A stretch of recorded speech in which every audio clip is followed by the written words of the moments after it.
手感方面有点油辣，有点湿湿的。刚刚你。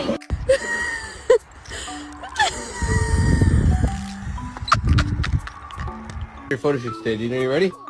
All right. We get smell. Ready? 1, 2, 3. Cheese.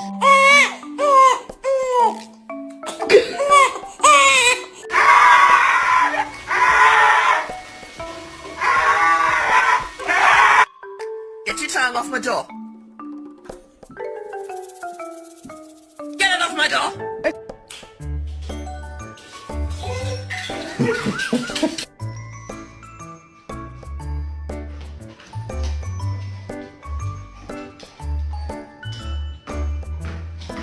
You have to stop now. You're gonna learn. Maybe say sit? No, it's not. It's... Yeah!